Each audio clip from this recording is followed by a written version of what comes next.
Ah, creo que me dijeron que no se escuchaba. Muy bien, lo vuelvo a repetir, no hay problema. Bienvenidos a esta primera sesión del Colegio de Enfermeras de Jalisco. Su servidora Xochitl Fernández, actualmente pues recientemente asumí la presidencia de este colegio. Gracias por acompañarnos. Un tema sumamente interesante y sobre todo con un experto en él. Sobre seguridad del paciente en el área de medicación. Y bueno, nos acompaña el maestro Jorge Stanislao Álvarez Barajas, él es licenciado en enfermería, es maestro en administración de clínicas y hospitales, además tiene una especialidad en salud pública. Actualmente se encuentra en oficinas centrales en el área en la dirección de calidad, es gestor estatal de calidad, es acreditador, es evaluador del modelo único de evaluación de la calidad por el Consejo de Salubridad General, un experto en el tema, ya lo conocemos a nivel estatal y bueno, la verdad es que es un honor que esté con nosotros y le damos la bienvenida, maestro Stanislao. Gracias por acompañarnos. Muchas gracias, maestra Xochitl. Espero que la conexión no me haga malas jugadas. Gracias por la invitación y por la presentación. Me gustaría saber si sí me escucho.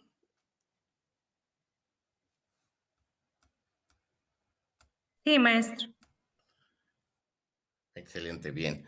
Gracias a todos por estar aquí puntuales. Es una buena experiencia, nueva experiencia, integrarme al colegio. Gracias, maestra Xochitl, por la invitación. No soy muy experto en el manejo de estas tecnologías, ¿no? Pero vamos a tratar de hacerlo lo mejor posible. Estoy a la orden para sus comentarios o por si alguien desea hacer alguna pregunta. Vamos a hablar el día de hoy de seguridad en el proceso de medicación, enfocándonos en la meta internacional número 3. Voy a compartir pantalla para que se vea la presentación. Denme un segundo.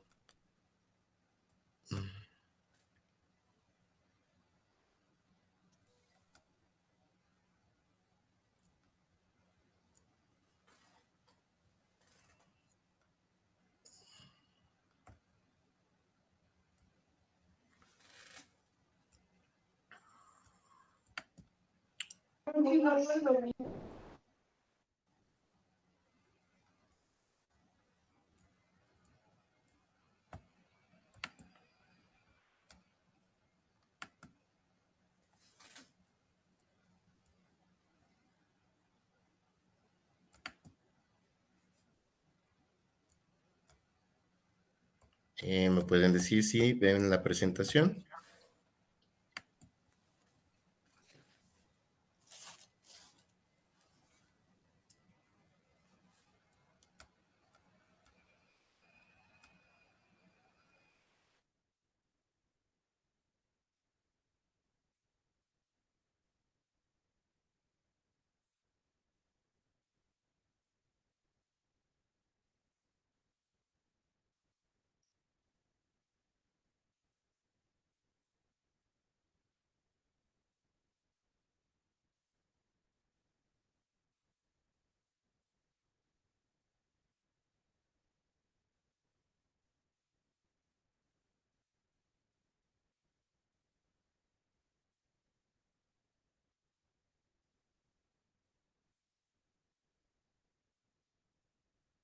Pues esto es de cómo echando la cabeza.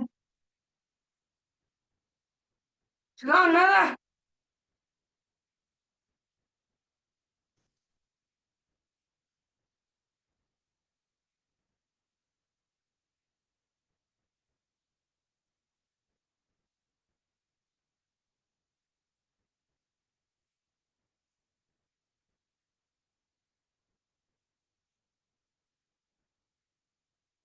Más cansado. Pues es normal.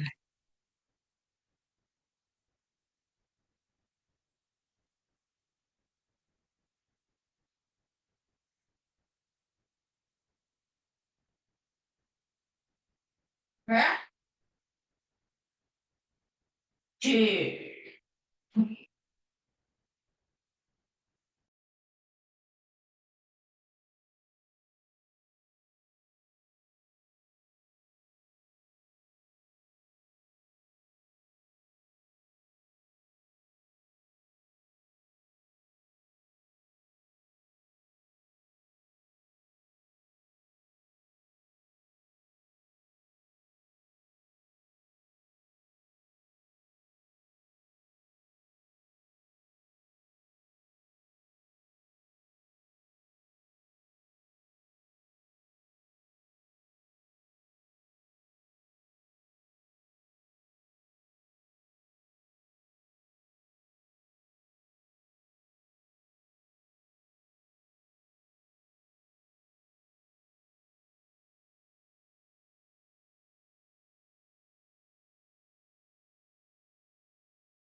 El maestro tuvo un inconveniente, ahorita se conecta. Tuvo una falla en su teléfono. Vamos a dar un momentito a ver si logra conectarse.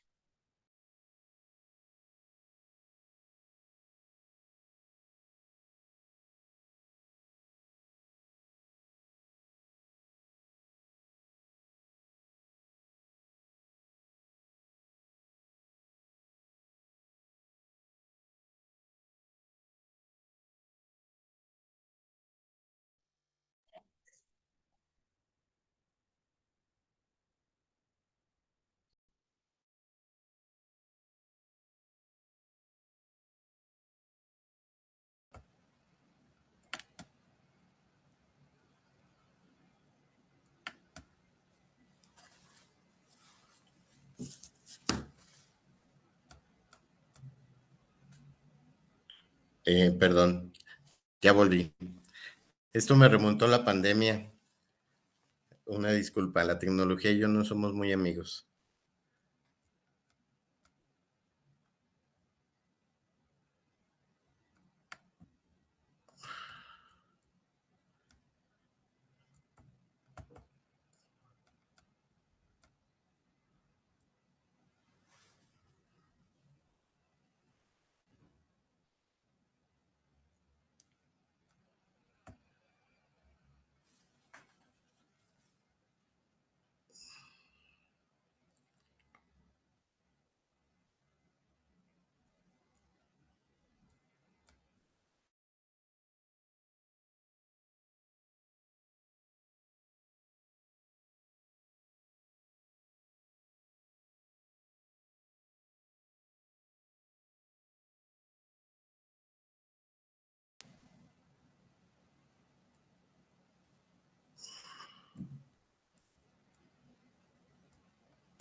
Ok. ¿Me pueden confirmar si ya se ve la presentación?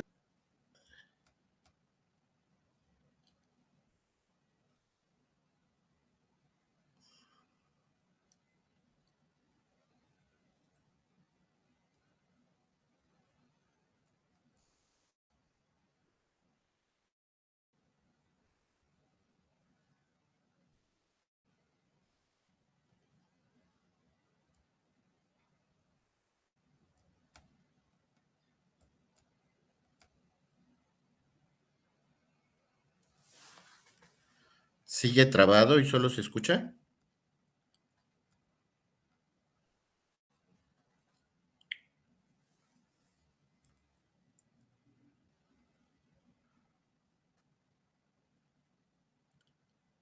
Bien.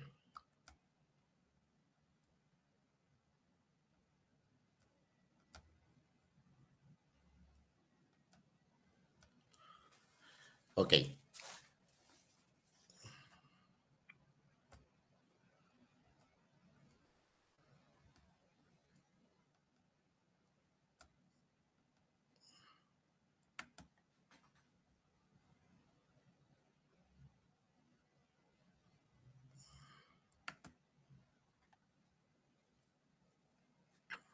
Creo que ya va la pantalla.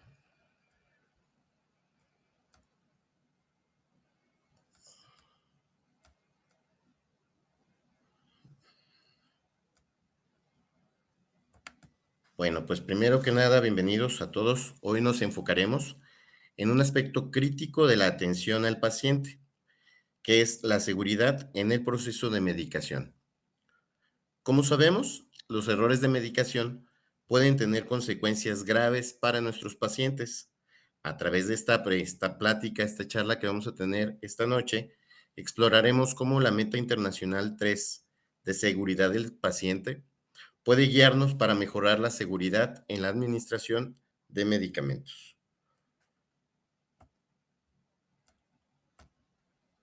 Déjenme hacer un intento más por mostrar la presentación. ¿La vemos ahí todos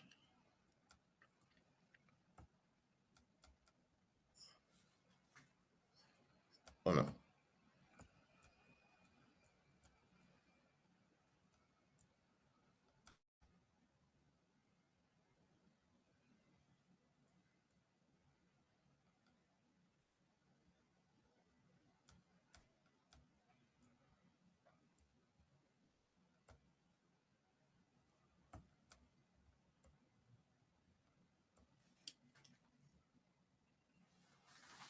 Oh, por Dios. Bueno, la Meta Internacional 3 para la seguridad del paciente se centra en mejorar la seguridad de los medicamentos de alto riesgo. Estos medicamentos son aquellos que tienen un riesgo elevado de causar daños graves e incluso mortales si estos son utilizados de manera incorrecta.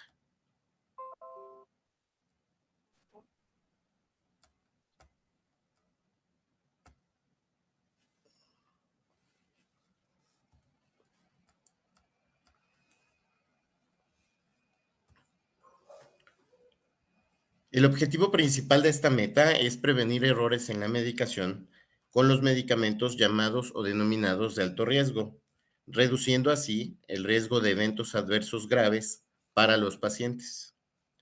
¿Qué son estos medicamentos de alto riesgo? Bueno, cuando esta política internacional inició, solo consideraba los electrolitos concentrados. Sin embargo, esto ha ido cambiando, ya que esto es dinámico, no puede haber algo que sea estático, ¿sí? Por lo tanto, ahora se consideran los medicamentos de alto riesgo aquellos que debido a sus características farmacológicas requieren precauciones especiales en su uso para evitar errores que puedan tener consecuencias graves para el paciente. Algunos ejemplos incluyen las insulinas, los anticoagulantes intravenosos. Esto es bien importante especificarlo porque de repente también consideran cuando son orales y de esta presentación no se deben de considerar como medicamentos de alto riesgo. Los quimioterápicos opiáceos y electrolitos concentrados. Bueno, ¿qué es lo que pretenden estas metas internacionales? Pues la implementación a través de las llamadas buenas prácticas que han demostrado eficacia para que estos errores en la medicación, en el proceso de medicación, no se presenten. Bueno, ¿qué es el proceso de medicación? Debemos de entender que un proceso lleva diferentes pasos.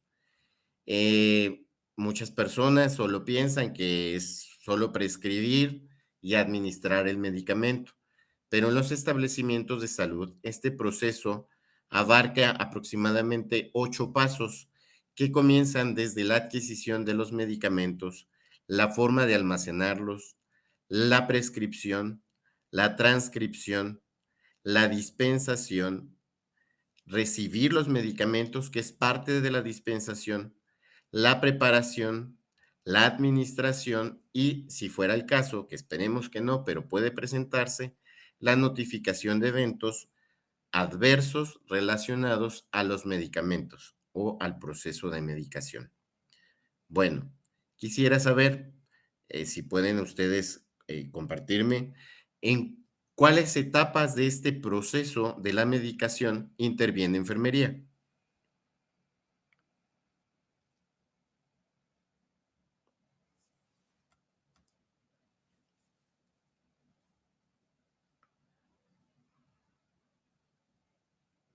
Pues prácticamente en la mayoría, ¿no? Si bien enfermería no los compra, muchas veces apoya en realizar los listados de los medicamentos que se pueden adquirir. En algunas instituciones, enfermería es quien lleva esos casos.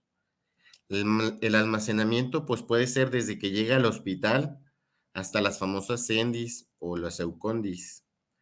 Y en el tema de la prescripción, que muchos me pueden alegar o me pueden decir que es un tema meramente médico, pues les recuerdo que en México, por una ley y una disposición, quienes son licenciados en enfermería con título y cédula y además presenten un curso para la prescripción de medicamentos, existe un catálogo nacional de medicamentos que pueden ser prescritos por licenciados en enfermería en casos especiales y en comunidades especiales. Si bien esto no aplica para los hospitales de especialidad o alta especialidad, sí aplica para las comunidades lejanas y rurales. Y también puede servir para disminuir el rezago que se tiene. ¿Cuántos centros de salud en nuestro estado o del país no tienen médicos, solamente tienen personal de enfermería? Sería muy bueno invitarlos a que de alguna manera quienes sean licenciados realicen ese curso de prescripción para que exista una mayor oferta de personal capacitado para poder prescribir medicamentos. Y bueno, la transcripción, pues sí, sí nos compete meramente a enfermería. La dispensación y la recepción también estamos involucrados, tanto el áreas de farmacia o de almacén, como personal de las diferentes centros de distribución de medicamentos. La preparación, en su mayoría, compete al área de enfermería, así como la administración y la notificación de eventos adversos nos compete a todos, a todo el personal involucrado en este proceso de medicación. Bueno, existen diferentes riesgos. Antes de hablar o compartirles de las buenas prácticas o hablar de soluciones, es importante que reconozcamos cuáles son los factores que contribuyen a los errores de medicación. Estos factores son muy variados. Eh, por ejemplo, existen los factores relacionados con el paciente. Estos factores pueden ser la edad, por ejemplo, los niños y los adultos mayores, que son las personas más vulnerables, son susceptibles a los efectos adversos de los medicamentos debido a diferencias en el metabolismo y la función de los órganos. También ellos pueden tener condiciones médicas preexistentes, por ejemplo, algunas enfermedades que ya tienen ciertas reacciones adversas o cierta predisposición para que existan interacciones medicamentosas. Por ejemplo, pacientes que además de padecer una enfermedad de salud mental, pudieran tener una enfermedad crónica degenerativa y que estos medicamentos puedan ocasionar una reacción adversa grave. También las alergias y sensibilidades de los pacientes pudieran afectar este proceso de medicación. Es importantísimo, crucial conocer las alergias o las sensibilidades, que no propiamente son alergias, del paciente a medicamentos para evitar reacciones graves. También debemos de conocer, es bien importante, el historial de medicamentos. Debemos revisar qué medicamentos toma tanto de venta libre como de suplementos para identificar posibles interacciones. En este caso, por ejemplo, el desconocimiento no nos esgrime o no disminuye la posibilidad de errores, pero por ejemplo, cuando las personas consumimos o tomamos medicamentos en casa, nunca se nos dice que existen ciertos alimentos o ciertas bebidas que pueden inactivar o pueden interferir en la absorción del medicamento. Por ejemplo, el jugo de tomate, el jugo de uva, el jugo de arándano, la misma leche pueden ocasionar interacciones farmacológicas leves, moderadas o graves que pueden interferir en este proceso de la medicación. También impacta el estado de salud general del paciente. Por ejemplo, pacientes que tienen problemas en su función renal o hepática, definitivamente va a ocasionar alteraciones en la absorción de los medicamentos. Curiosamente, también los factores genéticos influyen en la raza propiamente de las personas. Las personas afrodescendientes tienen cierta predisposición o cierta alteración con algunos medicamentos. Los anglosajones o los asiáticos no absorben o no tienen las mismas características genéticas para ciertas reacciones medicamentosas. También el estilo de vida influye, el consumo de alcohol, tabaco u otras sustancias. Es bien curioso, pero siempre a muchas personas cuando se les va a administrar un tratamiento de mediana o larga data, incluso una desparasitación, lo primero que te preguntan preocupados es si pueden seguir bebiendo alcohol, porque muchas personas en nuestro país consumen de manera habitual el alcohol, ya sea los fines de semana o en reuniones sociales. También influye el cumplimiento terapéutico. Hay personas que no se toman los medicamentos como debe de ser. Un claro ejemplo son los antibióticos, que son contadas las personas o muchas personas tienen el mal hábito de que una vez que sienten mejoría, suspenden el tratamiento. Y esto pues también nos genera una gran cantidad de problemas relacionados en la medicación. También tenemos una serie de factores relacionados con los profesionales de salud. Por ejemplo, lo que les acabo de mencionar, la falta de información. Los profesionales de la salud debemos estar obligados a estar informados de manera actualizada sobre los medicamentos, incluyendo las indicaciones, las contraindicaciones, así como los efectos adversos y las interacciones que pueden sufrir o que tienen estos medicamentos. Algunos se convierten verdaderamente tóxicos. ¿Cuántos medicamentos? Digo, las personas que ya tenemos algunos años trabajando en el área de la salud, hemos visto cómo surgen medicamentos nuevos y también cómo de repente estos medicamentos dejan de estar en el mercado. Por ejemplo, la ranitidina era un medicamento que antes nosotros todos tomábamos, traíamos en la bolsa como una gran ayuda para quienes padecen gastritis o algún tratamiento en el estómago, y de repente esto se convirtió en algo tan tóxico que tuvieron que sacar la ranitidina del mercado, entre otros medicamentos, ¿sí? Otra cosa que puede ocurrir muy frecuentemente son errores en la prescripción, errores en la dosis, la vía de administración o la selección del medicamento. Esto también puede poner en riesgo la vida del paciente. También algo que está muy relacionado a otra meta internacional que es la número 4, perdón, la número 2, es la falta de comunicación entre profesionales de la salud. Y estos errores en la comunicación se traducen en errores que llevan a la muerte de nuestros pacientes. Un poquito más adelante vamos a ahondar en un ejemplo de falta de comunicación. Fatiga y estrés, esto es algo también muy fuerte. El personal de salud de repente está colapsado por temas de trabajo, tenemos 2 o 3 trabajos, los temas personales que no podemos dejar de lado y a veces eso hace que estemos distraídos durante nuestro trabajo. ¿Qué otros factores influyen? Los factores propios de los medicamentos. Todos los medicamentos tienen efectos secundarios que pueden llevar a una reacción adversa a para la que realmente fueron diseñados, ¿sí? Por ejemplo, los medicamentos denominados de alto riesgo tienen un mayor potencial de causar efectos adversos graves. Por eso los tenemos etiquetados de una forma diferente.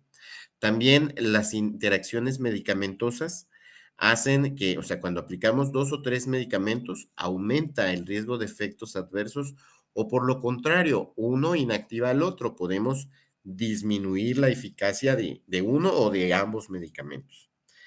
Otro factor son los problemas de etiquetado y envasado.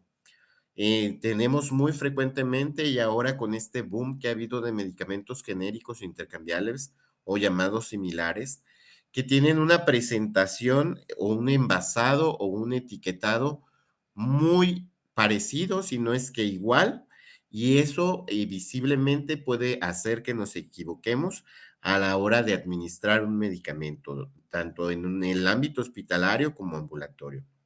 Y también la falta de disponibilidad de medicamentos, pues puede retrasar o impedir que el paciente tenga un tratamiento adecuado. Finalmente, otros riesgos muy importantes que debemos de tomar en cuenta son los factores relacionados con el sistema propio de la atención médica.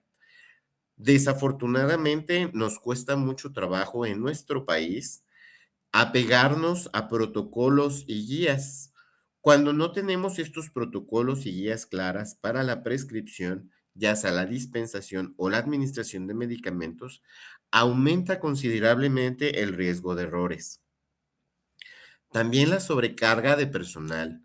Cuando tenemos una sala llena de pacientes y tenemos 1 o 2 enfermeros para atender a 10, 15, 20 pacientes en áreas críticas como urgencias, pues también esta sobrecarga favorece que tengamos errores al momento de la medicación. También, precisamente lo que me está pasando a mí en este momento, ¿no? La falla de la tecnología, el acceso a la tecnología adecuada, también permite que se aumenten los riesgos de errores. Por ejemplo, cito mucho en el Hospital Civil, quienes han tenido la oportunidad de conocer el sistema Pixie, es una herramienta tecnológica fabulosa que si bien no está exenta de que tenga errores, pues disminuye mucho la posibilidad de un error a la hora de administrarlo. Y finalmente, en nuestro país y nuestro estado, tenemos una cultura de seguridad del paciente muy deficiente. Por lo tanto, no tenemos esa cultura de reportar los errores que presentamos en la medicación. ¿Por qué no reportamos estos errores? Definitivamente por miedo a tener represalias en nuestro trabajo, por miedo de perder un estatus en cuanto a nuestra situación profesional. ¿Qué van a decir si soy un enfermero irresponsable y me equivoco constantemente? Sin embargo, el reportar los errores de medicación y de cualquier otra cosa en seguridad del paciente son definitivamente para intentar mejorar esta seguridad del paciente.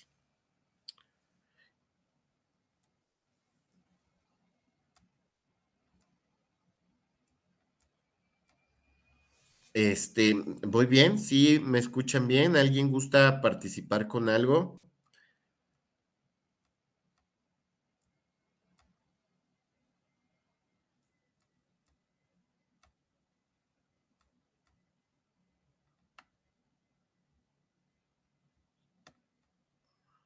Estamos todos muy calladitos y me siento muy solito.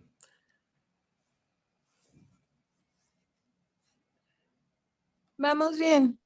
Vamos bien. Bueno, les quiero compartir un caso, que tiene que ver con un tema legal que no sucedió en México.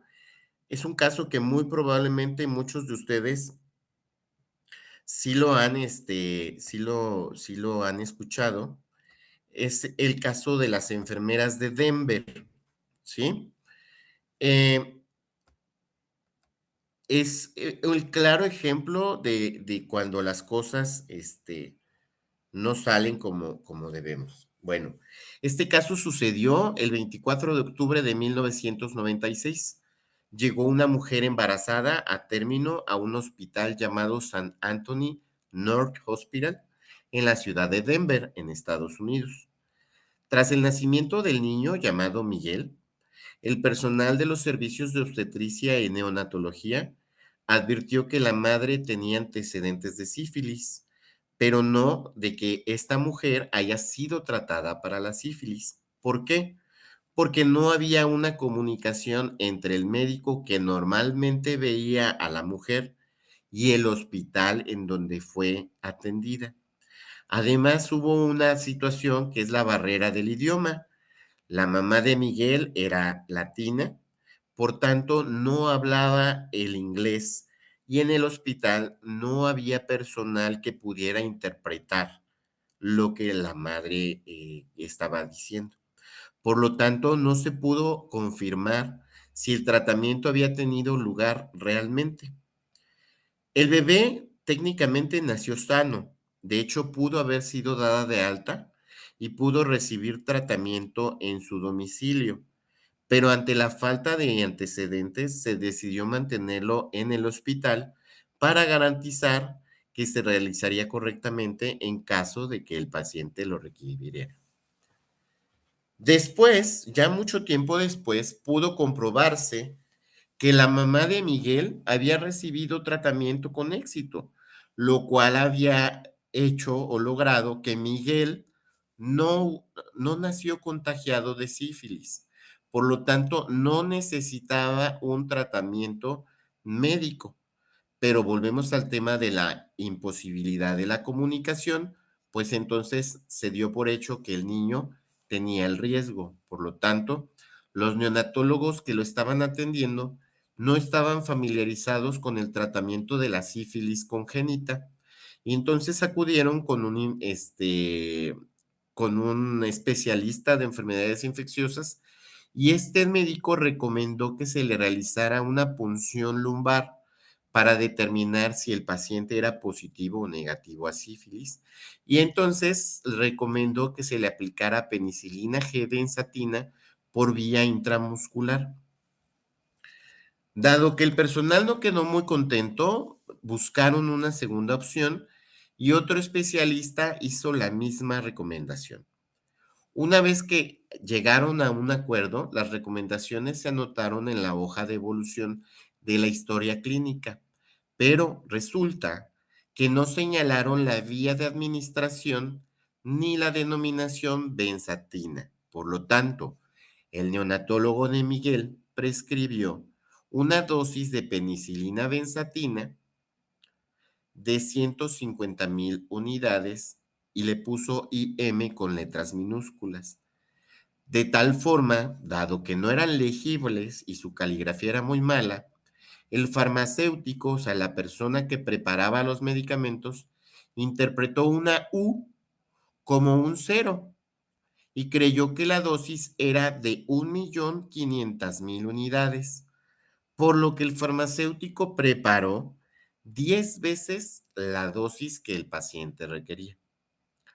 Las enfermeras, tras advertir que por el volumen, o sea, a la hora de agarrar las jeringas, el paciente requería 5 piquetes, consultaron las fuentes de información que tenían en las que no aparecía la penicilina G benzatina y creyeron, por desconocimiento, que benzatina era la marca comercial de la penicilina G, idea que se reforzó por la forma en la que estaba escrita la prescripción.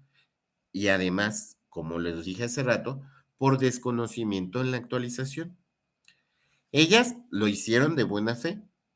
Pensaban que le evitaban al niño un sufrimiento innecesario, porque pues obviamente en lugar de 5 piquetes era mejor darle uno, y comenzaron a administrarle el medicamento por vía intravenosa en lugar de intramuscular.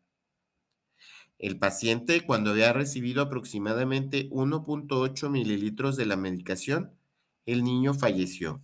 ¿Y qué creen? Las enfermeras fueron acusadas de homicidio por negligencia. Inicialmente, 2 de ellas fueron consideradas culpables y una inocente. ¿Habían escuchado del caso? No, ¿No? no, no. ¿Y qué les pareció? Que estuvieron involucrados en muchos aspectos, no nada más las enfermeras, sino también los que prepararon los medicamentos y Ajá, que no hubo una comunicación efectiva para confirmar con el médico que indicó el medicamento, ¿no? claro. Entonces, esto fue una cadena, una secuencia de errores por diferentes situaciones, desde la falta del conocimiento, de la práctica, de la comunicación entre profesionales de la salud y sobre todo el paciente, ¿sí? Aquí lo que quiero hacer calca en grande, digo, estamos en puro personal de enfermería, pero siempre nos toca ser como los malos de la historia, porque en el juicio, como vimos, no apareció ningún médico por ningún lado, ¿verdad? No, solo Entonces, las enfermeras, ¿no? así somos los malos de la historia. Porque son los que administraron el medicamento. Si las enfermeras no lo hubieran administrado, no le hubiera pasado nada al niño, por así decirlo. Y fíjate, Diana te llamas, ¿verdad? Sí, Al ver la dosis, ¿tú se la hubieras administrado? no, porque, bueno, yo no he tratado mucho con pacientes pediátricos, pero son microdosis y más si es un recién nacido, ¿no?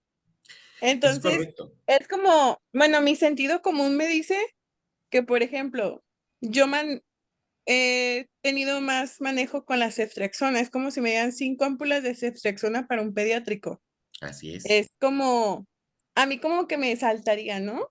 así ¿Por qué es. tanto? Si a un adulto nada más le pones una ampulita de 1 gramo y es cada 8, cada 12, dependiendo porque 5 ampulas para un bebé que acaba de nacer. Pero tú acabas de tocar un tema bien importante, el sentido común. A veces el sentido común es el menos común de todos los sentidos, ¿sí? Damos por hecho muchas cosas. Sí, Qué bueno que no hemos estado involucrados en un tema así. Yo sí he tenido 2, 3 cosas parecidas en mi práctica diaria, cuando ejercía, en la parte como enfermero, yo trabajé en el área de salud mental y justamente me tocaron muchas situaciones que hacían que hubiera muchos riesgos por lo de los medicamentos, ¿sí? Pero aquí es justamente en donde vemos que es una responsabilidad de todos, pero esto también nos debe de orillar a una mayor profesionalización, o sea, estar actualizados siempre en todos los temas relacionados a nuestra práctica profesional. Yo no creo que todos los días nos levantemos a trabajar pensando en qué vamos a hacer mal el día de hoy, ¿no? O a cuántos pacientes vamos a joderles la vida, ¿no? Creo que todos los errores no se hacen de una manera, espero yo, malintencionada, sino que, pero justamente tenemos muchas áreas de oportunidad. Creo que se dejó de compartir la pantalla, ¿verdad?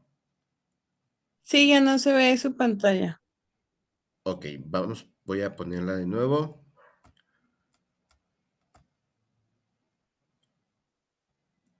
¿Ya se ve? No, Sí, ¿verdad? ya, ¿No? ya, Ok. ya se ve. Bueno, lo que vamos a ver a continuación es un esquema de un análisis causa-raíz conocido como el diagrama del queso suizo. También algunos hacen el diagrama de Ishikawa, el de las espinas de pescado. Pero aquí básicamente lo que estoy citando es cómo todos esos errores se alinearon de una manera para que ocurriera la muerte de Miguel, ¿sí?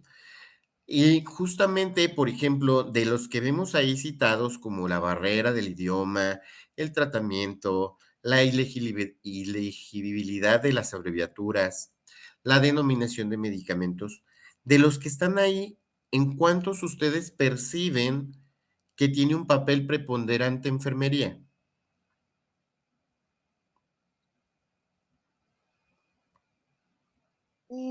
¿Podría ser uno la barrera de idioma? Sí, pero ¿quién sería la primera persona que tendría que haber tenido contacto con ese paciente para ver el tema del idioma? El médico, pero también las enfermeras cuando admiten al paciente, ¿no? Que lo preparas, le tienes que hacer una valoración de enfermería Es y si correcto. tú no sabes su idioma, pues no puedes tener esa adecuada comunicación con tu paciente. Es correcto, ¿sí? No estar familiarizados con el tratamiento, pues también es algo en lo que tiene que ver enfermería, ¿no? Porque como tú bien lo citas, tú ya sabes las dosis que normalmente se aplican en los servicios en los que estamos. Pero eso pasa cuando estamos muy adecuados a nuestros servicios. ¿En qué servicio me dijiste que estás tú? En quirófano. En quirófano. Imagínate si yo mañana fuera tu jefe de enfermeros y por necesidades del servicio te mando a pediatría, ¿verdad? Esas Sí. cosas que en realidad también pasan, son malos hábitos de algunas instituciones y algunas jefas que a veces les gusta mucho hacer ese tipo de actividades, también impactan en la posibilidad de un aumento del riesgo de errores en la medicación. ¿Por qué? Pues porque no estamos familiarizados con los tratamientos o las actividades que se realizan en ese servicio. Bien, continuamos. Retomando lo de la acción esencial, les quiero compartir. Cuando yo estaba en Salme, por azares del destino, antes de estar en las áreas de calidad, estuve en el área de farmacovigilancia. Y ahí fue cuando las primeras políticas surgieron de la famosa semaforización de los medicamentos. ¿Recordarán cómo se semaforizaba la caducidad de los medicamentos? ¿La caducidad es?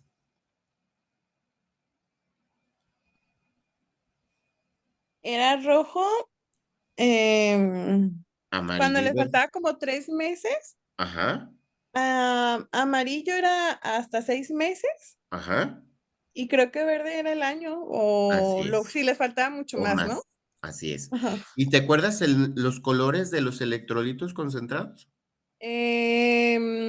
KCl rojo, Ajá, em, cloruro de potasio creo que verde, ok, em, sodio azul, ajá. ¿cuál me falta? No importa, ese era el ejemplo que quería buscar. A lo que voy es, cuando tú veías una ámpula de medicamento, veías como 4 o 5 bolitas de diferentes colores. ¿Y Ajá. qué crees que eso genera? Como una discordancia, ¿no? Sí, mucha confusión.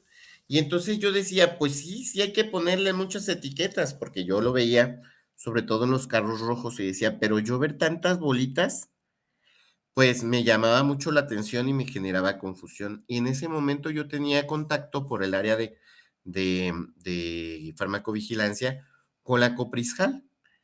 Y hablaba, y yo preguntaba y decía, es que se debería de cambiar la gama de colores porque esto genera confusión. Y bueno, busqué literatura, pregunté a expertos en el tema y nadie me daba una respuesta, solo me decían, pues es que tienes que cumplir con todo, tienes que cumplir con el semáforo de caducidad, tienes que cumplir con la identificación de los electrolitos y además tienes que ponerle otra etiqueta que diga medicamento de alto riesgo. Y eso a mí me generaba mucha confusión. En algún momento los astros se alinearon y entonces ahora sí ya tenemos una serie de buenas prácticas que tienen que ver con el etiquetado. La norma 072, que es la que vemos en la presentación, dice que los medicamentos desde que salen del laboratorio deben de llevar un etiquetado, de tal manera que desde el año 2018-19 se considera que el color rojo es única y exclusivamente de los medicamentos de alto riesgo. Esto quiere decir que ya no debemos de utilizar ese color rojo para etiquetar la caducidad o cualquier otra semaforización, ¿sí? Los medicamentos deben de estar almacenados en un lugar seguro y con las condiciones que el laboratorio indique. Y en todas las áreas en donde almacenamos medicamentos de alto riesgo, estos deben de estar separados del resto de medicamentos, de tal forma que no deben de estar en la misma gaveta que todos los demás. Para quienes están en el área quirúrgica, todo medicamento anestésico que se utilice en la atención de los pacientes debe de estar consignado, o sea, se debe de rastrear desde que entra a la farmacia hasta que éste es aplicado al paciente. El personal responsable de almacenarlo debe llevar un control de lotes y fechas de caducidad en todos los medicamentos. No importa el servicio en el que esté, en cada servicio, en cada área, deben de tener sus controles de fechas de caducidad. Como les mencionó la doctora Xochitl en la presentación que me hizo, pues yo estoy en el área de calidad y a mí me corresponde hacer visitas a las unidades, no solo del estado de Jalisco, me toca hacer, somos acreditadores, tanto la doctora Xochitl como su servidor, somos acreditadores, somos evaluadores del modelo de calidad y no saben la cantidad de veces que encontramos medicamentos caducados en los servicios. ¿Y dónde creen que encontramos más medicamentos caducados? ¿En el carro de paro? En los carros rojos, que son los que deben de estar al momento, preparados para una urgencia, ¿sí? Por lo tanto, el establecimiento, cuando hablo de establecimiento, hablo de hospital o centro de salud o en el área en la que trabajen, ¿sí? Deben identificar las áreas críticas en donde deben de estar resguardados estos medicamentos de alto riesgo. El personal que es responsable de almacenarlos colocará esta alerta visual roja y los medicamentos de alto riesgo. Y aquí viene otro grupo de medicamentos que generan mucha confusión, que son los medicamentos LASA. ¿Quién me dice quién son los medicamentos LASA? Los medicamentos que se parecen ya sea en nombre o en empaque, entre Ajá, ellos, por ejemplo, ceftriaxona, cefaxona ok. y, bueno, diferentes. Esos coinciden con el nombre justamente, pero existen muchas dudas, dudas razonables, porque lo que yo les digo es en base a mi experiencia, ¿sí? Por ejemplo, hay unidades y algunos estados que me decían, es que buscamos en internet cuáles son los medicamentos LASA y no los encontramos, ¿no? Como que buscamos o esperamos tener una lista. Y sí, sí se debe de hacer esa lista, pero esta lista se debe de hacer en el establecimiento con los medicamentos que tiene a su alcance. Me ha tocado ver notas médicas y de enfermería que dicen, administré un medicamento LASA al paciente. Y yo les pregunto, ¿creen que el paciente sabe que es un medicamento LASA? No, porque desconocen ese tipo No. de clasificación. Así es, y no es importante para ellos porque es importante antes de que preparemos el medicamento y lo apliquemos. Por lo tanto, los medicamentos LASA en el establecimiento se deben de hacer con una etiqueta azul y en cada establecimiento tienen que hacer su propio listado de los medicamentos LASA que ahí utilizan. Y yo iré un poco más. Si es un hospital grande, en cada servicio deben de tener su listado de medicamentos LASA que son los que utilizan de manera frecuentemente. ¿Sí me di a entender? Sí. Sí, porque cada hospital maneja como ciertas farmacéuticas o cierta gama, ¿no? Así es, por los laboratorios. Por ejemplo, de los comunes, telmisartán con hidroclorotiazida, que creo que casi todos los manejamos. PISA los hace con un etiquetado. Y hay una serie de laboratorios genéricos que utilizan la misma caja o el mismo frasco, la mismo tipo de letra. Y a la hora de cambiar de laboratorio, a lo mejor ya no se convierte en un medicamento LASA. ¿Por qué? Porque ya tiene otra presentación diferente. Entonces, este listado se tiene que estar actualizando conforme vayan cambiando los proveedores de los medicamentos en el establecimiento. De tal forma que esa lista no debe de ser eterna, no debe ser una lista que hicimos hace 5, 6 o 7 años, porque pasa, créanmelo. Bueno, en el tema de la prescripción, tanto la receta como las indicaciones médicas deben de contener todo lo que vemos en los incisos, ¿sí? Nombre y domicilio del establecimiento, nombre completo, número de cédula profesional y firma autógrafa de quien prescribe. Cuando se elaboró la receta o la indicación, debe llevar el nombre completo del paciente y el nombre genérico del medicamento, así como su dosis, presentación y la frecuencia y la vía de administración, así como cuántos días se lo deben de tomar, ¿sí? Estas indicaciones deben estar claras, precisas y concisas. No deben de tener correcciones que puedan confundir al personal. Esto pasa cuando utilizamos corrector o cuando encimamos. No debemos utilizar abreviaturas en dosis, tampoco en los diagnósticos y mucho menos en las indicaciones. Y aquí tengo un ejemplo de cómo debemos hacer estas prescripciones o transcripciones, tanto de los medicamentos de alto riesgo como de los medicamentos LASA. Para los medicamentos de alto riesgo, esto que les estoy diciendo son buenas prácticas, es el deber ser. Si en las unidades donde ustedes trabajan no las llevan, pues ustedes pueden proponerla como una buena práctica, ¿sí? Para los medicamentos de alto riesgo debemos utilizar letras mayúsculas. Y para los medicamentos LASA debemos subrayarlos. De tal manera que en el ejemplo 1 tenemos el bicarbonato de sodio, escrito con mayúsculas, y la digoxina y la dorixina la tenemos subrayada. Si vemos rápidamente la siguiente de amicacina, podríamos pensar que estamos hablando de lo mismo, pero ¿en dónde está la diferencia de la amicacina? ¿O por qué lo estoy poniendo ahí como En los medicamento LASA? gramos, porque uno es 100 y otro es 500. Así es. Y entonces, cuando esto se combina, que es un medicamento de alto riesgo, pero además es un medicamento LASA, vamos a combinar las dos barreras, como en el caso de la enoxaparina, inyectable de 20 miligramos, y la otra de 60 miligramos. Bueno, este es un ejemplo de cómo estas prácticas pueden ser utilizadas en favor de la seguridad del paciente. Me gustaría saber si en las unidades que ustedes, no quiero nombres de las unidades, no vamos a quemar instituciones, pero me gustaría saber si las llevan de esta manera, No. No. ¿ok?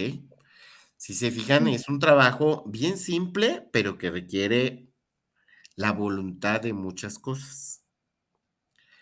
Es importante que ustedes que ya están recibiendo esta capacitación, cuando les den esa indicación, ya entendamos el por qué, ¿sí? Cuando personal de enfermería va y recibe los medicamentos en la recepción, el personal de enfermería debe verificar que estos medicamentos correspondan a los prescritos por los médicos. Y en ese momento, el medicamento debe rotularse con los datos de identificación del paciente, que es otra meta internacional. ¿Cuál sería? ¿La 1? La 1, nombre completo y fecha de nacimiento. Ese rotular los medicamentos nos va a evitar que confundamos, porque Porque si bien la presentación ya de por sí es confusa cuando abrimos las tabletitas o cuando preparamos la solución y la diluimos, también nos podemos confundir. Bueno, una vez que los recibimos y los etiquetamos, viene la preparación. Y fíjense bien lo que dice el documento oficial. Solo personal autorizado debe preparar los medicamentos y los productos biológicos. En esa parte, yo les quiero contar, a manera de chisme, cuando yo fui alumno, igual que ustedes, en muchas instituciones de salud yo llegaba como estudiante y a veces hasta las enfermeras del piso me decían, tú eres jefe, ahí te encargo. Y me dejaban hacer de todo. ¿Saben en qué semestre administré mi primer medicamento a un paciente?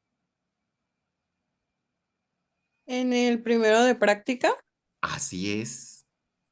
No sabía yo ni qué estaba preparando ni para qué lo estaba dando, pero yo ya lo estaba haciendo. ¿Un alumno es personal autorizado para preparar medicamentos o vacunas? no solamente pues el titular o el empleado de la institución, ¿no? Así es, una persona que debe de tener un título y una cédula, ¿sí? Para que tenga una responsabilidad legal. Ojo aquí cuando tengan alumnos. La responsabilidad legal va para la persona responsable del servicio.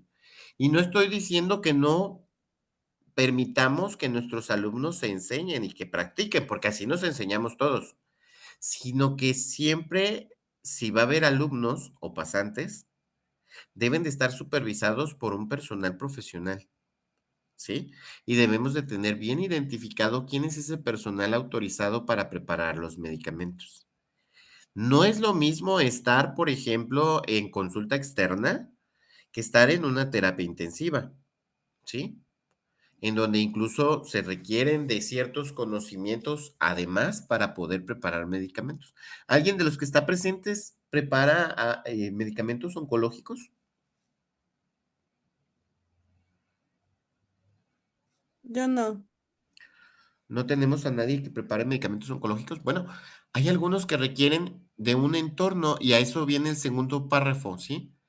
Un entorno higiénico y seguro destinado para tal fin. Hay medicamentos que incluso a la hora de prepararlos son tan tóxicos que requieren de una campana de flujo laminar, ¿sí?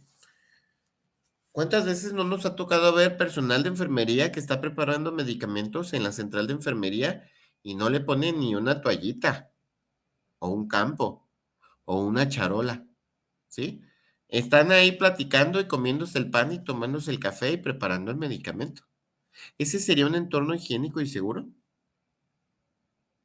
No, No, Y esa seguridad no solo es para el paciente, también es para nosotros. ¿Cuántos medicamentos no pasan a través de los poros de la piel?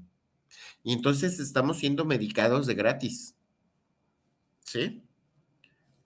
Por lo tanto, esta seguridad es en dos vías, tanto para los pacientes como para el personal profesional de la salud, ¿sí? Por lo tanto, para preparar medicamentos que requieren un ambiente estéril, se deberá utilizar un equipo de protección personal y técnicas asépticas. Este personal debe estar capacitado en estas técnicas asépticas para preparar los medicamentos. Por ejemplo, en el caso de medicamentos anestésicos opioides o locales y epidurales, debe de preferirse la presentación de unidosis a la presentación o la presentación más pequeña, de tal manera que se garantice la apertura de un frasco nuevo durante la preparación. Hace algún tiempo, no hace más de 2 años, había frascos de hasta para de 10 dosis, ¿cierto o no?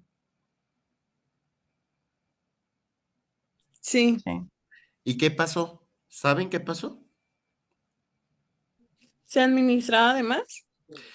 Pues no se administraba con las condiciones higiénicas adecuadas. ¿Supieron lo que pasó en el estado de Sonora con una cantidad de personas que se infectó de meningitis? No, Bueno, pues justamente por traer estos frascos abiertos que no garantizaban la esterilidad del producto, se contagiaron cerca de 60 personas de meningitis y casi todas fueron mujeres y niños que fueron atendidos en diversos hospitales con estos frasquitos que andaban para arriba y para abajo. Por eso es que ahora, por ley, deben de ser frascos de unidosis. También, ¿cuántas veces no les tocó ver que abrían una ámpula, por ejemplo, de lidocaína o un frasco de lidocaína y duraba meses abierto el frasco ahí sin que supiéramos cuándo se abrió, quién lo abrió, si sigue vigente o en condiciones Bueno, de esterilidad? ¿Sí?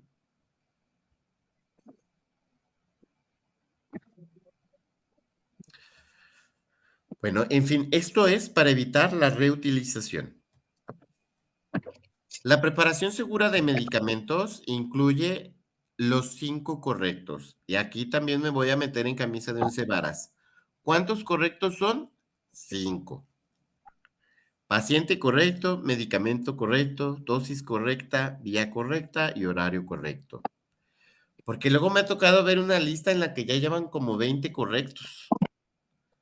Y si 5 no nos los aprendemos, pero sobre todo aparte de aprenderlos, no los ejecutamos, imagínense 20 o 30. Si seguimos nuestros 5 correctos, tendremos una mayor posibilidad de hacer nuestro trabajo de una manera correcta y segura. ¿Estamos de acuerdo? Sí, Bien. Como les decía, es bien importante etiquetar los medicamentos inmediatamente después de que preparemos como tal. ¿Qué datos debe de llevar? Los datos de identificación del paciente, qué medicamento es, qué dosis vamos a aplicar, si procede la concentración, la vía de administración y si corresponde la dilución, así como la fecha, hora de preparación y caducidad una vez preparado el medicamento. ¿Cuándo podemos omitir este etiquetado? Si solamente vamos a preparar y administrar inmediatamente después. Por ejemplo, en el caso de un RCP. Imagínense de aquí a que hacemos las etiquetas, pues se nos va a morir el paciente, ¿verdad? ¿En qué otro caso podríamos omitir el etiquetado? Pues en las vacunas. Solo personal autorizado debe de administrar medicamentos y productos biológicos. No debemos administrar medicamentos que carezcan de etiquetas o cuando estas etiquetas no nos permitan leer adecuadamente. Los electrolitos concentrados, las insulinas o los anticoagulantes parenterales se tienen que preparar en el momento antes de su administración. O sea, no debemos de tener ahí cosas preparadas para ver a qué hora se administran. Debemos corroborar siempre con el cuidador o con el acompañante, sobre todo si el paciente es menor de edad o el paciente tiene algún tipo de discapacidad o está inconsciente, verificar si el paciente tiene una alergia, así como verificar los datos de identificación antes de la administración del medicamento o de los productos biológicos. Como les decía, quien lo realiza, según la acción esencial 3 en el apartado de la administración, vamos a corroborar nuestros 5 correctos: paciente, medicamento, dosis y la vía, así como la vía de administración que está indicada en la etiqueta, el horario correcto y después, inmediatamente después, hacer el registro de los medicamentos. Recuerden que todo lo que hacemos, pero no registramos, no es evidencia. Y en caso de un tema legal, es lo que nos puede salvar, el registro realizado. ¿Qué pasa con los medicamentos que el paciente lleva por prescripción externa a la situación por la cual está siendo tratado? Aunque sean medicamentos propios de los pacientes, es recomendación, aclaro, deben ser resguardadas por el personal de enfermería. ¿Por qué creen? Porque a veces los pacientes no tienen el conocimiento y la experiencia para resguardarlos. ¿Cuántas veces los medicamentos son fotosensibles? y la gente los tiene ahí a la luz de Dios, ¿sí? Por tanto, enfermería es quien debe administrarlos y los debe resguardar. Pero también es bien importante que si tiene esos medicamentos, los médicos realicen la prescripción en la hoja de indicaciones para poderlos aplicar. Porque, ¿qué pasa si el paciente presenta una reacción adversa a un medicamento que se tomó y que no esté indicado o prescrito? Pues vamos a tener un tema médico legal, ¿sí? ¿Recuerdan que al principio les platicaba de la ranitidina? Por ejemplo, ¿qué pasó con todo ese medicamento que estaba en los hospitales o en las farmacias? Cuando se suspendió la ranitidina, ¿qué creen que se tuvo que hacer? Se tuvo que inactivar y desechar, ¿no? Es correcto, se tuvo que hacer un proceso para eliminar estos medicamentos, en este caso la ranitidina. Bueno, la farmacopea de los Estados Unidos mexicanos define qué hacer con estos medicamentos que tienen que salir de la circulación. Ah, y como apartado final, se me fue, cuando a un paciente no se le administra un medicamento, se debe registrar en la hoja de enfermería las causas por las cuales no se le administró el medicamento al paciente, ya sea porque no lo quiso, porque hizo reacción, porque se cristalizó o la razón por la que sea, para que ustedes como personal de enfermería también dejen evidencia. La acción esencial 3 también habla de la doble verificación para la preparación de anestésicos y medicamentos de alto riesgo. Esta doble verificación es que dos personas verifiquen y preparen los medicamentos con la finalidad de disminuir la probabilidad. Ojo, puede ser que a dos también se les vaya el error, pero al final del día disminuye la posibilidad y cualquier disminución es garantía de seguridad para el paciente. Estas dos personas deben de ser personas competentes, con conocimiento para preparar y administrar estos medicamentos de alto riesgo, anestésicos, opioides y demás, y electrolitos concentrados. También debemos de identificar, conocer e identificar ¿cuáles son los eventos centinelas adversos y cuasifallas? Y lo pongo ahí con rojos, relacionados con la medicación, ¿sí? Cuando este evento adverso se relaciona con un medicamento o una vacuna, debe de darse primero la atención al paciente y después vamos a realizar un análisis causa-raíz para poder saber si fue a causa del medicamento administrado. ¿Me pudieran dar un ejemplo de un evento centinela relacionado con la medicación? O si Que conocen pasen un alguno. electrolito sin diluirlo. Cualquier medicamento en general, independientemente electrolito o no.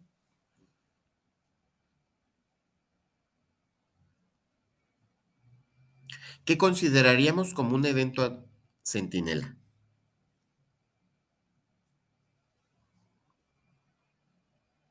Mm, Es cuando fallece el paciente, ¿no? Sí, un evento centinela puede terminar en la muerte de un paciente o en la pérdida de una función o una extremidad de manera definitiva. Eso es un evento centinela, ¿sí? Y un evento adverso, es cuando este daño puede ser temporal. Y una cuasi falla es cuando es casi un error, no pasó. Por ejemplo, en el caso de las enfermeras de Denver, en el caso de Miguel, ¿consideraríamos que fue un evento centinela? Sí, porque falleció el niño, Pero fue relacionado con la medicación, ¿sí? Por la administración del antibiótico, ¿ok? Pero no fue reacción propia del antibiótico, sino fue error del personal de salud, de la dosificación. ¿sí? Entonces, no sería relacionado con el medicamento o con la medicación, sino con el proceso de atención. Entonces, ese no sería sí es un evento centinela, evidentemente sí lo es, pero es relacionado a la atención médica. ¿Sí me explico? Sí, Entonces, un evento centinela sería cuando tú aplicas la dosis que corresponde. Vamos a poner un ejemplo bien simplón. Tú aplicas un paracetamol de 500 miligramos vía oral, que todo mundo lo hacemos, ¿verdad? Y entonces le das al paciente el paracetamol y el paciente se nos muere. Eso sería un evento centinela, ¿sí? Porque está relacionado a partir de que se lo tomó el paracetamol. Pero entonces luego habría que hacer un análisis para ver si se murió realmente por el paracetamol o simplemente fue una extraña coincidencia entre un infarto agudo miocardio y la toma del paracetamol. ¿Me doy a entender? Sí. Sí. Miren, les voy a contar una historia. Cuando se empezaron a aplicar las primeras dosis de la vacuna Pfizer contra el COVID, la gente estábamos en un estado de miedo y de desinformación constante, ¿sí? Y entonces una persona de las personas que tuvieron su primer ciclo de vacunación, a partir de que le ponen la vacuna de Pfizer, comienza a tener problemas de salud graves. Comenzó a tener desmayos, comenzó a tener sangrados nasales, sangrados óticos incluso. Y entonces relaciona estos síntomas con la vacuna, de tal manera que pues, se argumenta que era un evento centinela relacionado con la vacuna de Pfizer, ¿sí? Al paso de los días y de los estudios realizados, resulta que no. La persona estaba iniciando un proceso de leucemia, ¿sí? Que coincidió con la aplicación de la vacuna. Entonces yo les pregunto, ¿sigue siendo de evento centinela? No, porque ahí no tuvo nada que ver la vacuna, más bien es la sintomatología de la patología que estaba empezando a padecer. Así es. Otro ejemplo, cuando aplicamos pacientes quimioterapia, generalmente se les cae el cabello, ¿cierto o no? Sí, por el, la quimio. ¿Y ese es un efecto esperado o no esperado? Pues son efectos adversos. Pero son Secundario. esperados. Sí, Sí, son esperados. O sea, están documentados. ¿Tendríamos que reportarlos? No, porque es un efecto esperado propio a ese tratamiento, ¿sí? Pero si aplicamos otro medicamento que no tiene eso considerado como un evento adverso, entonces ese evento adverso sí lo tendríamos que reportar. ¿Estamos de acuerdo?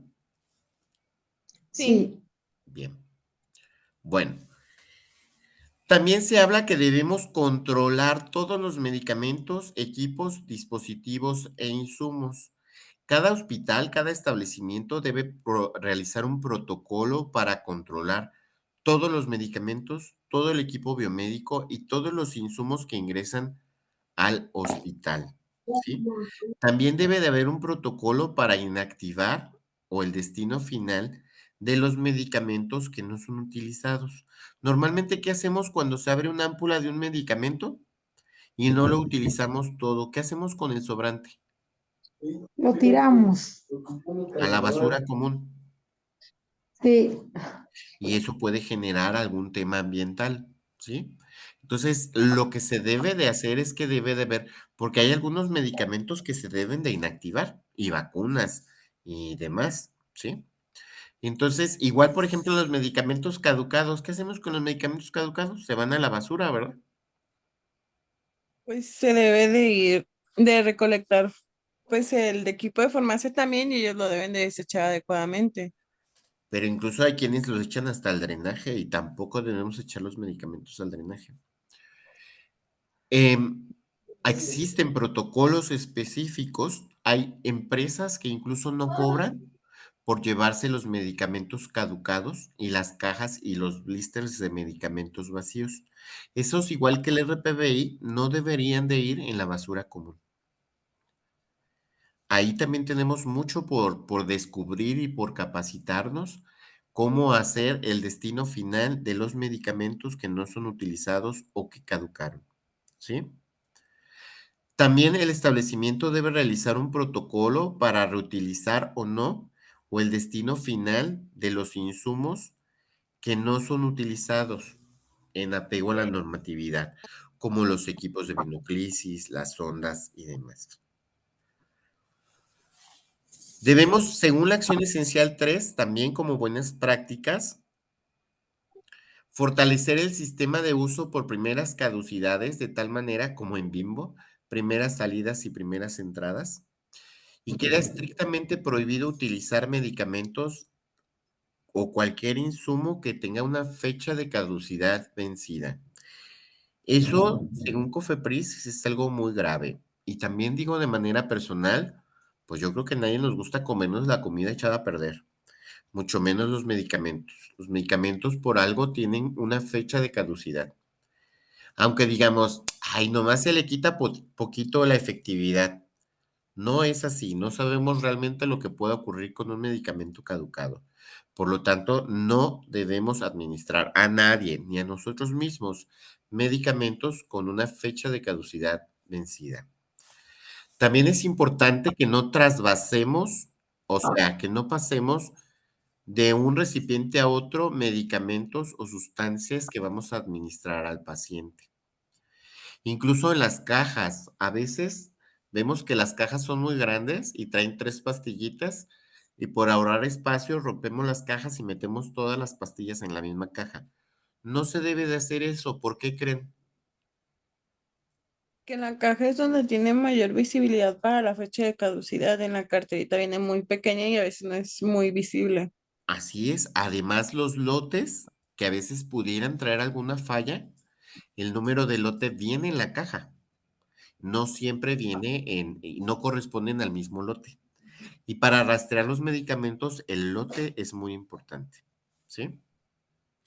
También es bien importante prohibir en los hospitales introducir medicamentos, equipos o dispositivos ajenos. Una muy mala práctica que tiene el personal de enfermería son estas cajitas que tienen llenas de medicamentos y de equipos para venoclisis, que andan por toda la ciudad en los carros de sus casas y que no cumplen con las medidas de seguridad e higiene. Y aplicamos medicamentos que no son del hospital.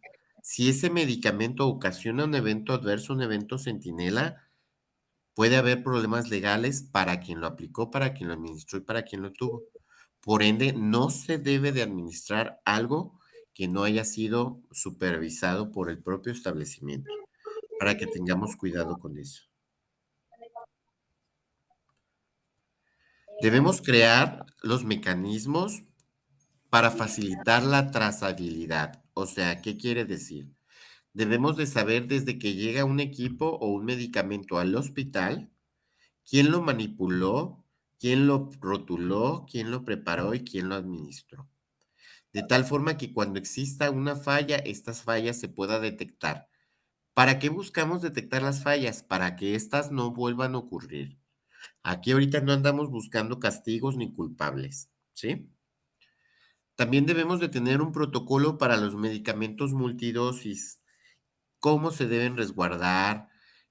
¿Por qué? Porque en estos medicamentos multidosis los abrimos y nunca sabemos cuándo se aperturaron y pueden durar ahí semanas o meses abiertos. Por lo tanto, debe de tener una fecha y hora de la apertura y una caducidad de cuánto tiempo puede durar ese medicamento abierto. Muchas veces veo en las unidades que abren una ámpula de, no sé, estoy inventando, metamizol sódico. Si abro una ámpula de metamizol sódico y aplico la mitad y dejo la ámpula abierta, ¿cuánto tiempo puede estar abierta? 24 horas. ¿Dónde dice?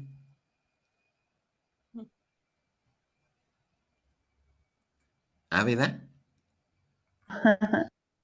O sea, no tenemos, a menos que tengamos el documento que dice que puede estar 24 horas abierta.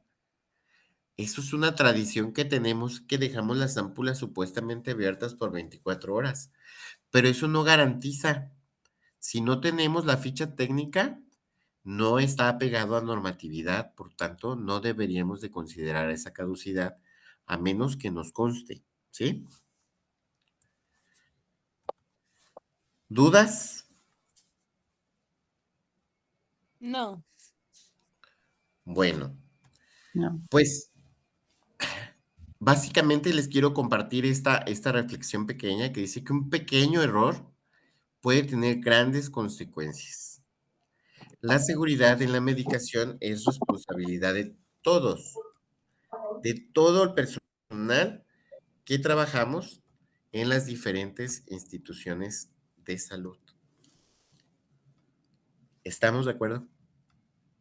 De acuerdo. ¿Qué les pareció la charla? Muy completa.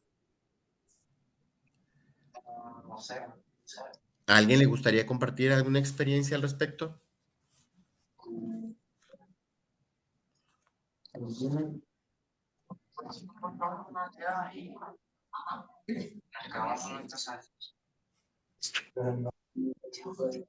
En un hospital donde yo trabajé hace muchos años, ¿Mm?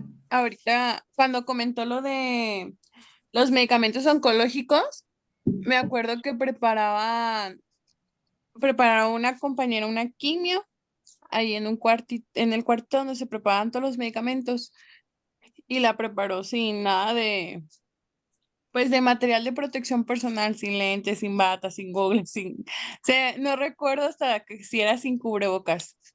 No lo Entonces, dudo. cuando dijo lo de que esos medicamentos traspasan por los poros de la piel, se me vino el recuerdo de esa ocasión. A veces por desconocimiento hacemos muchas cosas. Quienes son de mi generación y un poquito más para atrás, jugábamos con el mercurio en nuestras manos, Ah, ¿sí? sí. O sea, el mercurio lo vendían en las farmacias e incluso cuando se te reventaba un termómetro o algo, lo juntabas con las manos y jugabas con las bolitas, ¿sí? Ujú. El desconocimiento nos hace que tomemos riesgos innecesarios. Por eso la importancia de estar actualizados siempre.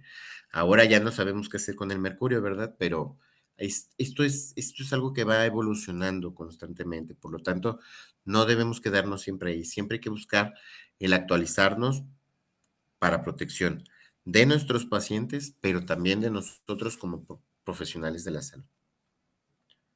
Yo Pues, quiero compartir algo, adelante. que es muy importante la comunicación, como usted lo comentaba, en relación al paciente y equipo médico. A mí me Ujú. tocó pasar por una experiencia que yo le agradezco mucho al médico que estuvo en ese momento. Fue algo que a mí me pasó. No me da pena compartirlo, al contrario, creo que se hizo todo conforme debería. El paciente era alérgico a la dipirona, pero el paciente se lo concernó al médico y en la historia clínica no estaba plasmado. Por lo tanto, en las indicaciones le pusieron analgésico, pues dipirona o metamizol, ¿verdad? Que viene siendo lo mismo. Pero a la hora de yo ya tenerlo preparado, lo iba a aplicar cuando se me ocurrió, no tenía ese hábito que tengo ahora, de cada vez de poner medicamento preguntar si es alérgico o no. Se me ocurrió, como dijo la compañera al principio, como instinto, ¿es alérgico a algo? Pero yo ya estaba casi avanzándole pues décimas o unidades ya por el equipo. Cuando aún así con esas microdosis que le pusieron llegar al paciente, luego dijo, me está poniendo dipirona, me dijo, porque me estoy sintiendo mal. No, le dije, es otro medicamento, se me ocurrió decirle a mí, pero mi reacción fue tan rápida que sí le comenté al doctor. El doctor me apoyó muchísimo, la verdad. Me dijo, tranquila, todo va a estar bien, tráiganse el carro de paro. Y luego abordó la situación, pero sí es muy importante, es algo que yo le aclaro porque yo comparto mi trabajo también con alumnos, que sí deben de estar bajo supervisión médica, constante comunicación también con los muchachos, porque todo se nos hace fácil. Creemos que ya por el hecho de estar estudiando y aprender algo, tenemos el mundo en nuestras manos y la situación es que no, porque cada día está más complicado para el personal de enfermería. El personal médico yo veo que cada día quiere menos responsabilidad. En el caso del que comentó usted de las enfermeras de Denver, parece que Ujú. ahí yo vi que ella nunca vio o nunca rectificó la vía, porque usted comentaba que estaba como confuso, parecía que en vez de M parecía un 0 o algo así. Ujú. Entonces, todos esos detalles, aunque parezca absurdo, debemos de preguntar, pecar mejor, como decía mi abuelito, y disculpe la palabra de tarugo, Sí. a rectificar mejor y decir, pues no sé, por eso te estoy preguntando, para hacer las cosas bien. Entonces, reitero, ¿verdad? Muy completa la plática que nos dio, como dijo la compañera, pero sobre todo yo les digo la comunicación ante todo. Como personal médico, somos un equipo y estamos para ayudarnos, no para perjudicarnos. Gracias. Sí, justamente el compartir estas experiencias nos hacen crecer como profesionales de la salud y disminuir la posibilidad de errores. Cuando reconocemos este error sin buscar un culpable, ¿no? Porque tenemos mucho el que queremos un castigo siempre cuando hay un error, pero en términos de calidad, el reconocimiento del error es para evitar que estos errores se sigan perpetuando y sigan coincidiendo y estén pasando una y otra y otra y otra vez constantemente. Definitivamente yo creo que todos hemos estado cerca de estos errores relacionados en la medicación. No me esgrimo, digo, como profesional de la salud, pero también en enfermería tenemos un gran trabajo de estar actualizados en el uso y manejo de medicamentos, ¿sí? Es algo en lo que debemos de estar involucrados. Enfermería no debe de ser un profesional de la salud pasivo que solo sigue indicaciones, porque si solo seguimos indicaciones, si estas indicaciones están mal dadas, pues obviamente vamos a incurrir en un error y eso no nos va a esgrimir de una responsabilidad médica legal.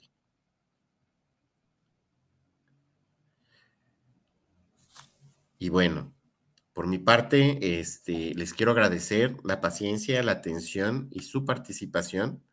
Ha sido una muy grata experiencia. A nombre de la doctora Xóchitl Fernández Olvera, agradezco su tiempo de estar conectados. Los invitamos a seguir nuestras redes del Colegio de Enfermeras del Estado de Jalisco para continuar con eventos a futuro. Tenemos cosas interesantes por venir. Esperamos que así como hoy se conectaron, continúen conectándose en los demás eventos, participando en los demás y acérquense al colegio. Estamos para apoyarnos. Muchas gracias por Muchas su gracias. atención. Muchas gracias. Igual, gracias. Gracias.